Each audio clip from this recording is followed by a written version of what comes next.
Hoodlums demolish 2 religious centers and burn 14 shops in Plateau.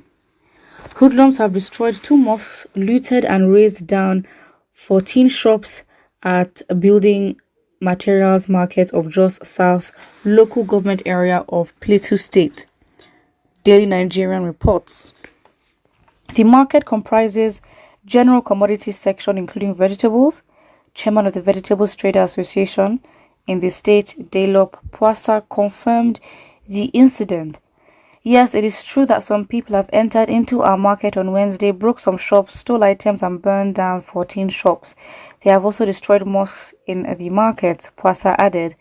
Corroborating Pwasa, the secretary of the Market Association, Fodio Umar, said the 2 mosques were completely demolished despite the curfew.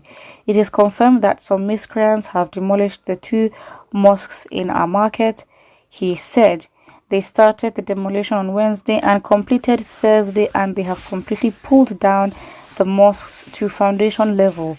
Umar said they burgled their shops and set many of the shops on fire. According to him, reports have been made to the police area command at Sabon Barki, who requested the 2 imams of the mosques to report to the station. The curfew situation had made us unable to go and see the extent of the damages on our property. Only our chairman was there. DLØMŞ has been doing his best. He mobilized trucks that evacuated lots of our goods out of the market. He was the one that called firefighters that quenched the inferno, he said. Cool. Wow. So now mosques are getting demolished. This is literally... Wait, when last did we have like a demolition? I think it's been a long while. Recently, over the last few months, going back to last year, it was mainly abductions, kidnappings that were going on. Now, demolitions are going on. I think this is giving flashbacks. Oh, this is giving major flashbacks to, Boko Haram being just active at the time. With the Chibok girls, and just demolition. I think demolition was, at a... Yeah, what time was it? 2013, 14, 15, around that area. That time, or that era, I mean. This is giving major flashbacks, and now religious centers are being demolished, and I guess this just it sort of eradicates, that there's a bias towards Islam and in the Islamization thing, and I understand that there are arguments for it, which are obviously very much, clear, and I'm not gonna lie, they do hold some weight. However, in this case, again, it's like if Muslims are also bearing the brunt and Muslims are dying and then their mosques are being burnt down, then it really contradicts. And this, emboldens and gives more reason as to why Muslims in the area should protest, because this is disrespectful. This is very disrespectful. And this is not a first time thing where they're like, what, next time we'll react. No, it has been happening for a course of a very, very long time. And really and truly, it is their religious leaders, hallelujah. It is their religious leaders that have actually kept them in bondage. Why? Because the religious leaders confuse and convince them in some sort of way not to react and not to...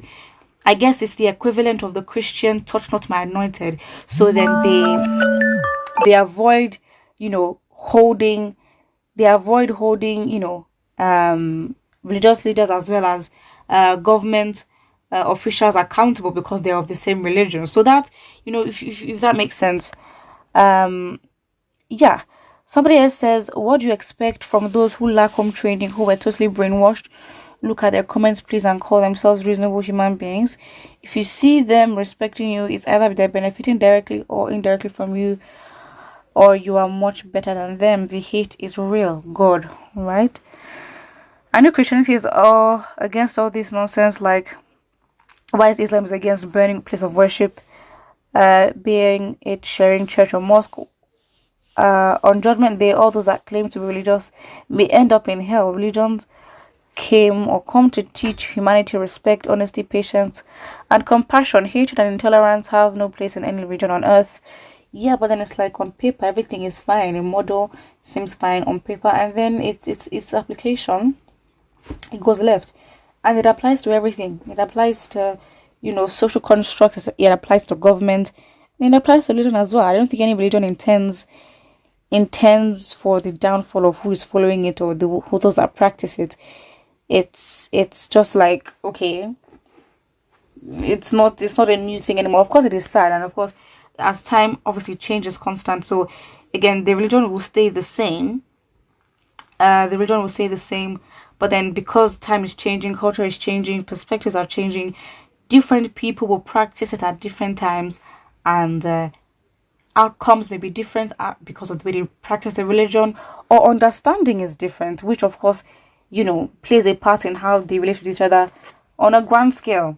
And obviously that aspect is very much, it intertwines with all areas of society, and even those that are non-religious as well will interact with those that are religious on the basis of how the religious people choose to practice their religion, and how the precepts of their religion demands that they should interact with others, if that makes sense. Somebody here says, how long will this madness last? Someone says, welcome to Aranistan, the land of tarnished gold. All right. 2 religious centers as Sahara. May God deliver you, your hatred of Islam. I'm so confused. They're reporting the news. Someone says, go on, how market equaling so. Oh, damn. Harsh.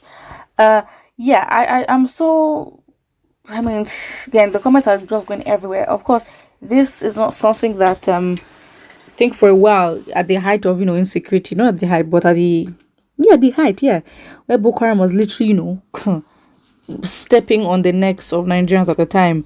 Demolitions were not demolitions were the thing then, and then it kind of stopped, and now obviously banditry, so we've kind of forgot about it. So this is bringing back memories, and this is definitely bringing back memories of when Boko Haram would literally be so confident to make videos and perform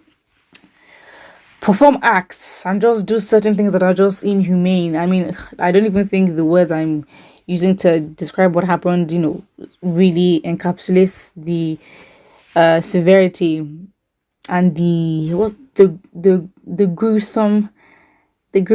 I don't even know. It was just If you saw videos of what Boko Haram was doing at that time,